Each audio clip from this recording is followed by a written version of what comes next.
ગીરમાં સિંહોના મોત મામલે અર્જુન મોઢવાડિયા કરી રહ્યા છે પ્રેસ કોન્ફરન્સ। બેબીસિયા રોગના હાહાकारને લઈને પ્રેસ કોન્ફરન્સ। गिर सेंचुरी के बाहर खास करके जो બહારના વિસ્તારમાં ચાલી રહી છે અત્યારે પરિસ્થિતિ નિયંત્રણમાં છે। છેલ્લા 2 દિવસમાં આવી કોઈ ઘટના બની નથી અને સ્થળ ઉપર અને બીજી જગ્યાએ વન વિભાગે ટીમો બનાવીને જે પ્રિવેન્ટિવ કાર્યવાહી કરવી જોઈએ એ તમામ પગલાં લેવાઈ રહ્યા છે। મને લાગે છે કે અત્યારે સ્થિતિ નિયંત્રણ હેઠળ છે અને છેલ્લા 2 દિવસમાં કોઈ ઘટના નથી બની એટલે આ પ્રકારના રોગની સંભાવના નહીં હોય એવું માનવામાં આવે છે। પરંતુ આપણે આ તેમ છતાં પણ આ વાયરસ જો હોય તો એની વધારે અસર કોઈ જગ્યાએ ન થાય એ માટે પગલાં લેવાઈ રહ્યા છે। ટોટલ સાહેબ કેટલા સિંહોના મોત થયા છે આંકડો અને બીજી વસ્તુ આજે સવારે પણ એક સિંહનું મોત થયું છે?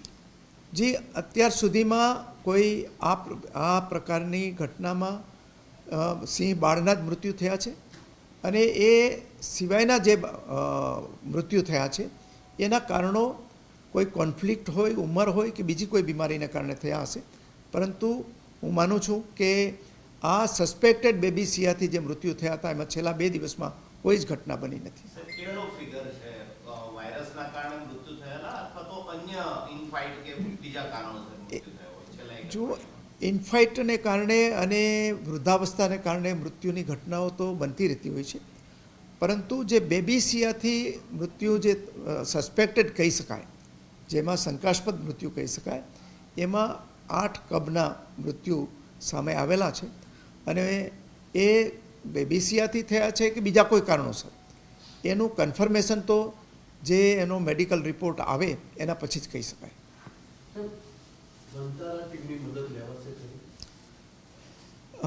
જ્યારે પણ જેની મદદની જરૂર હશે ત્યારે આપણે આ નિષ્ણાતોની મદદ લેવાશે।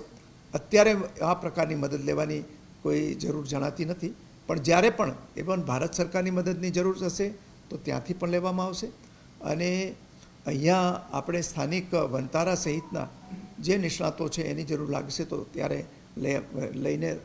લઈશું અને માનનીય મુખ્યમંત્રીશ્રીનું કાર્યાલય પણ અને માનનીય મુખ્યમંત્રીશ્રી પોતે પણ આ બાબતે જાતે દેખરેખ રાખી રહ્યા છે એટલે હું માનું છું કે આ બાબત હવે આગળ વધશે નહીં। સાહેબ કેન્દ્ર સરકારના વન વિભાગે રાજ્ય સરકાર પાસે આ સંદર્ભે કોઈ રિપોર્ટ માંગ્યો છે? ના, પ્રધાનમંત્રી કાર્યાલયથી પણ નજર રાખવામાં આવી રહી છે એવી કોઈ વાત છે? શું પીએમઓથી કોઈ રિપોર્ટ માંગવામાં આવ્યો છે સમગ્ર મામલે? નહીં, પ્રધાનમંત્રી શ્રીનું કાર્યાલય છે એ નજર રાખી રહ્યું છે અને સતત અમને માર્ગદર્શન આપી રહ્યું છે। સાહેબ વેક્સિનેશન પણ એની શરૂઆત ક્યાં કરી છે એ ક્યાં માસ સ્કેલ ઉપર થશે? જો એ વેક્સિનેશનની કાર્યવાહી સસ્પેક્ટેડ જે હોય એનામાં કરવાની હોય છે એટલે હાલ જે પ્રકારના પ્રિવેન્ટિવ મેઝર લેવાના હોય એ તમામ પ્રકારના પ્રિવેન્ટિવ મેઝર લેવાઈ રહ્યા છે। ફોરેસ્ટમાં જે લોકો કામ કરતા હતા એવા કર્મચારીઓની બદલી દે કે બીજે જગ્યાએ એવા કર્મચારીઓને પણ આપણે બોલાયા છે। લગભગ 20 થી 25 કર્મચારીઓને પરત ત્યાં આગળ બોલાયા છે। શું આયોજન છે? વન વિભાગના જે સિનિયર મોસ્ટ અધિકારી છે બીપી પતિ એ ત્યાં ગીરની અંદર જ અત્યારે સ્ટેશન કરીને આ પરિસ્થિતિનું મોનિટરિંગ કરી રહ્યા છે અને અન્ય વિસ્તારોમાંથી જ્યાંથી પણ જરૂર લાગે એવા અધિકારીઓને અને સ્થાનિક અધિકારીઓની ટીમ બનાવીને કામગીરી થઈ રહી છે।